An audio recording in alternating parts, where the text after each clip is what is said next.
Hello and welcome to this session. Today we are going to talk about something fundamental to ourselves, our memories.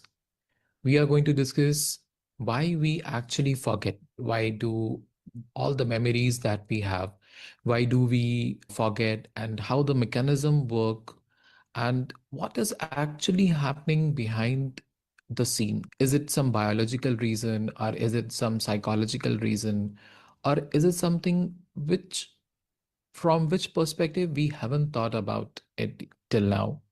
So, yeah, this session is not going to be about the solutions, how to mug up few things or make your memory smarter or to create flashcards or some techniques. No, it is just a different perspective to your memory, how we are actually looking at it. By the end of the session, you will definitely question a few things, the usual norms, and you will definitely be much more inclined to looking at your memory in a more forgiving way. And yes, the main culprits will be much more clear to you. So let me present the screen. So we are going to discuss three problems and we will discover that it's not just one problem. It is like a chain of problems that is actually taking place here, and which is the base reason why we are forgetting everything. We are just having a memory of not more than 20 seconds, 18 seconds, which we will definitely discover in the coming slides, in the coming time, that, yeah, this is the reason why it is actually happening. So let's start then and let's talk about the surface challenges.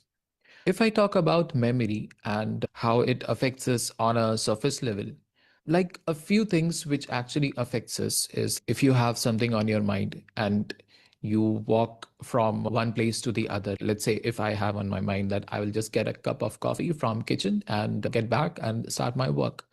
But I start from here and reach to my kitchen.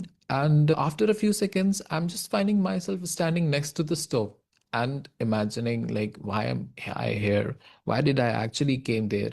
And let's try to find out what are the other circumstances it affects us.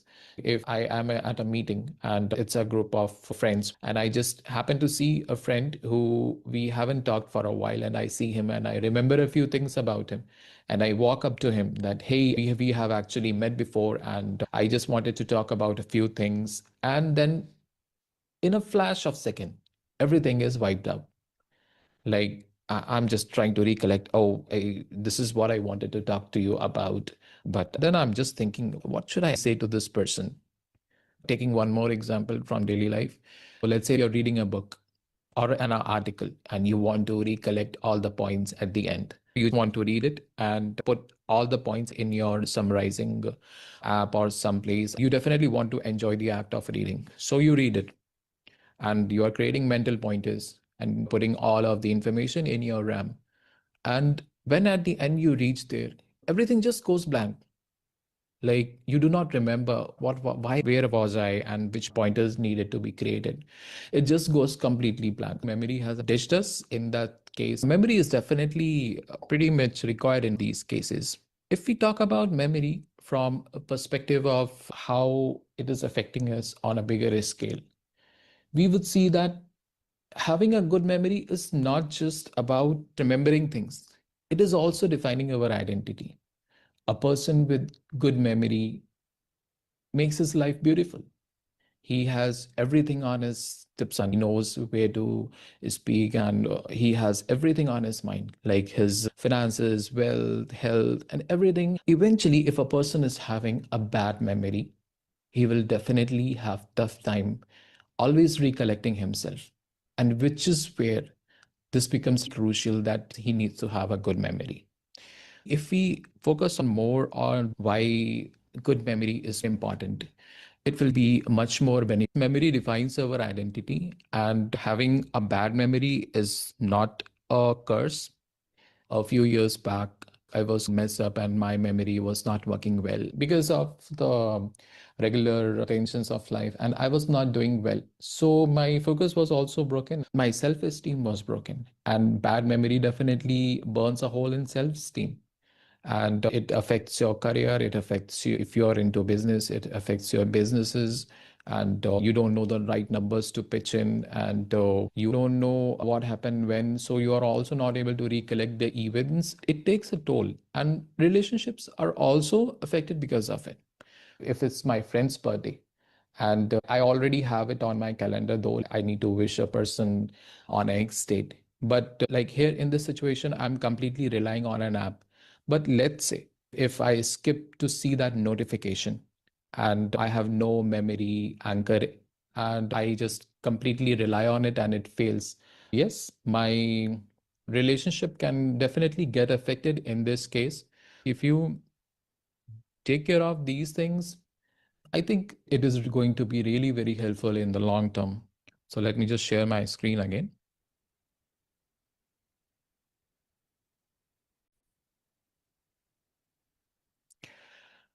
Memory is not like the hard disk. It is much more than that. It is not just something very simple. We talk about, hey, I will just try to remember something and let me push myself, and here is where I'm getting less focus and let me push myself and dump that data into this box and let me think about it after some time. It doesn't work that way. It takes time to build it, and it definitely takes some time to actually get accustomed to not treating it as a hard disk and treating it more than like a kind of a strategic tool. This brings us to problem number two, which is the working against your brain design. So let's see a few pointers under it. Yes, our brain is not a hard drive. And like we were just talking about it, that we have this habit of treating our memory as a hard drive. And we tend to dump all the data that we have on our minds into our memory. And by some magical experience, we expect it to flash back when we need it the most, but eventually it never happens. So that is a kind of, you call it a bad luck, but it's actually not. So memory works in a very logical way, and it works on a very active filter. It is only storing things which are actually important and very relevant for the moment. And those things, it is going to keep it in the buckets and then filter out everything else.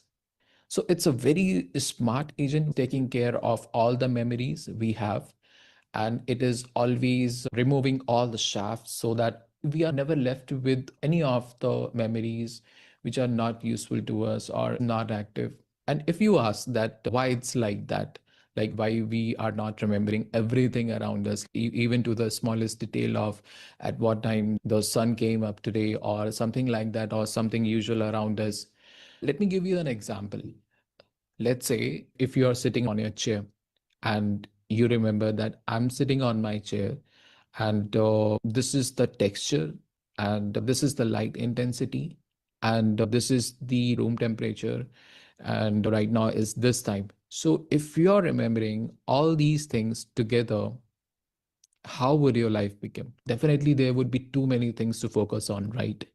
This is where our smart agent comes in, and it removes all the chaff and keeps only that data that is really important for that time.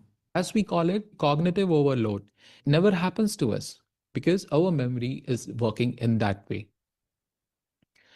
We can also call our memory something like a bouncer. Like if you go to a club and there are bouncers letting only certain people enter. So in the same way, our memory is like only allowing that kind of information which excites us and connects us to the goal.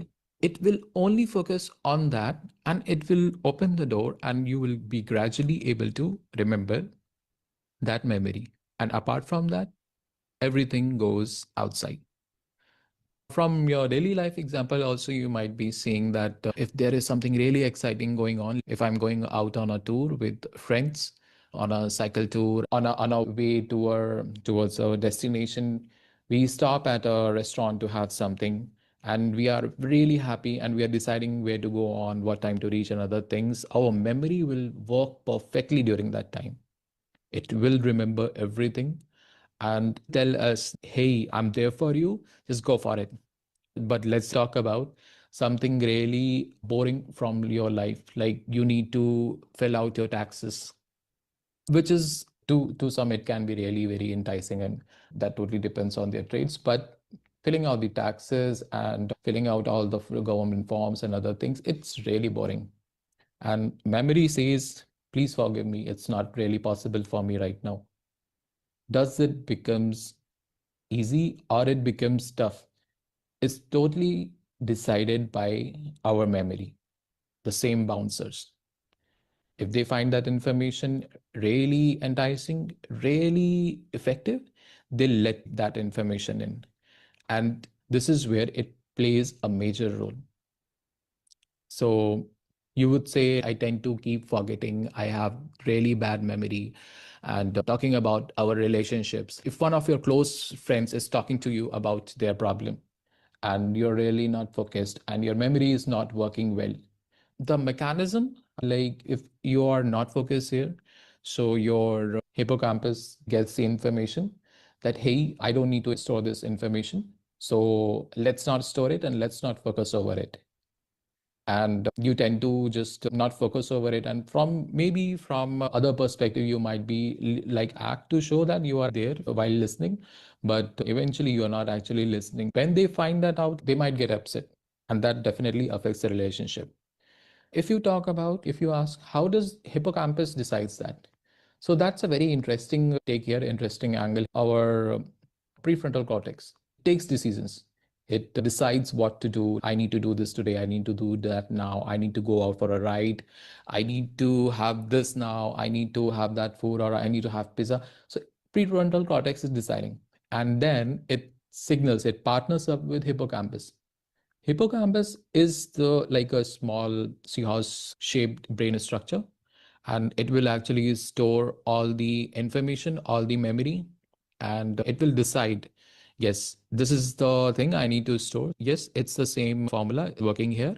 If the information is enticing, exciting, or it is connected to your personal goal, then definitely it is going to store it. And it's really, maybe it can store that for a very long time or short time, but yeah, the quality at which it is storing would be really great, and you can actually call back, like whenever you would want to call back that memory. So it will definitely go into that time, and it will remember, hey, I was doing this at that time, I was doing that at that time. So it will be really easy for you in that terms. So whenever new information is coming to you, that information, it just takes up space of the all the memories that are previous to that, and it tries to create its new space, or it will interfere with your old memory. So that's how the mechanism works. However, we are focusing more on how it's actually affecting us. Let's talk about a very interesting experiment done by Peterson and Peterson in 1959. In this experiment, they found out that after 18 seconds, the short-term memory loss is like quite predictable, you can say, because the pattern that came out of that experiment was well established. They gave some data to all the participants. And then before asking them to recall them, they actually distracted them. And before distracting, they told them this, yes, this is what you have to recall. Then they distracted them. The participants were definitely able to recall that because it's already in their short-term memory. But eventually they started to increase the time interval, like 2 seconds, 3 seconds, 4 seconds. After certain time, they were asked to recall it.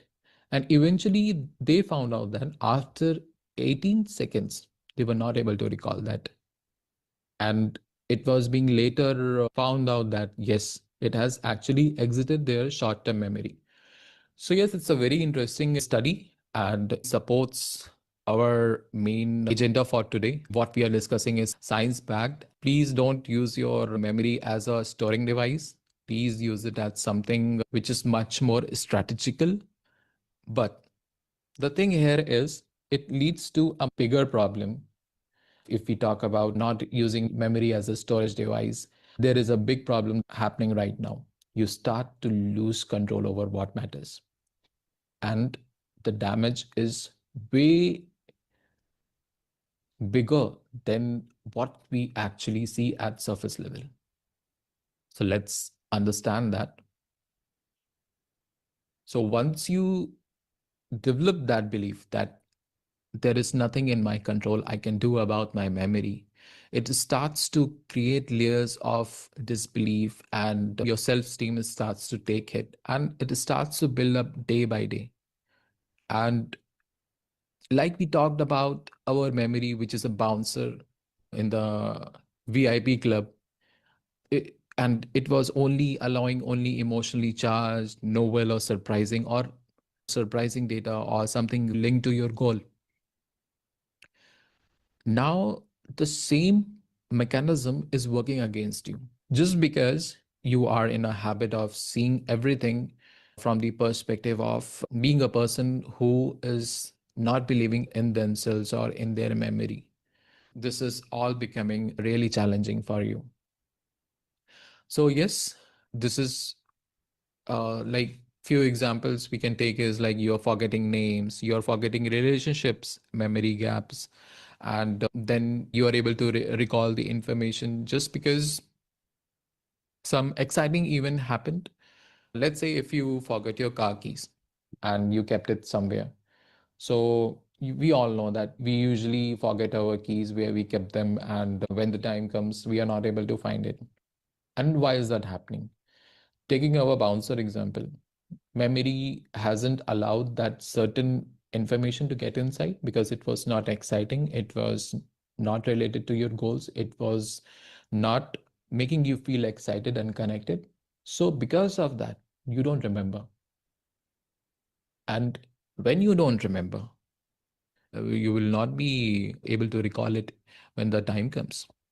But let's say in the same situation where you lost your car keys, your son comes up and says, "Hey, dad, I need to be at my school. You had promised to drop me and you haven't done it yet. Please do it."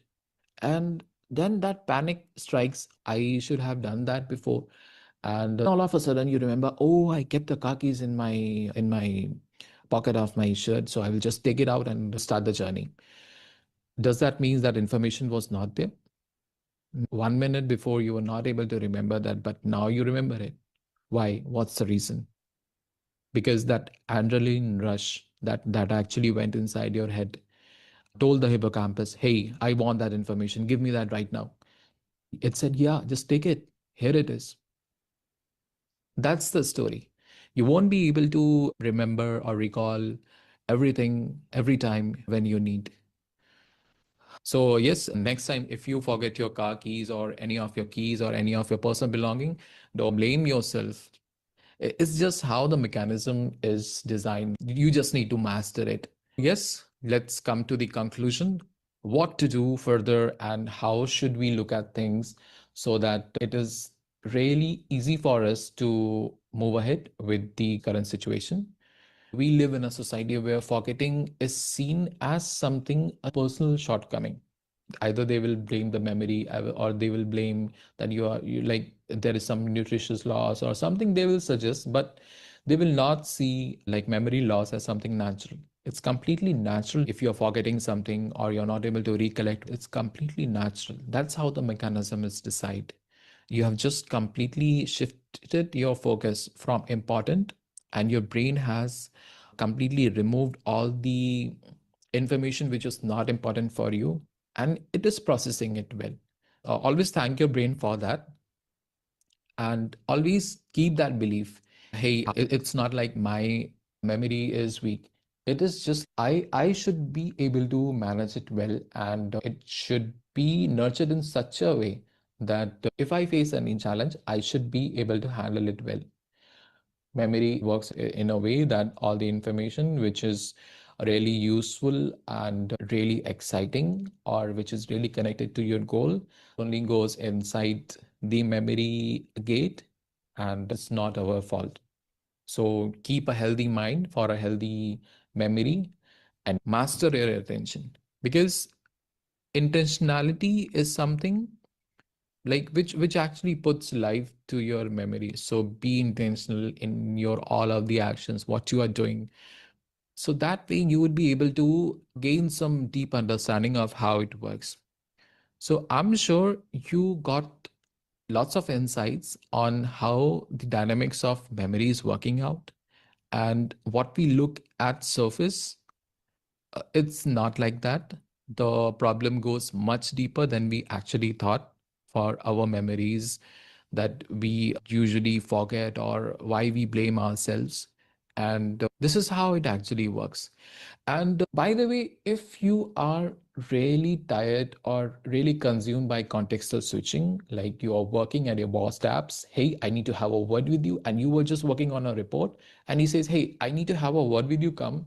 And you go and then you come back and start to work on your report. That process just took you 20 minutes. One task switch, you need 20 minutes to get back to your original task.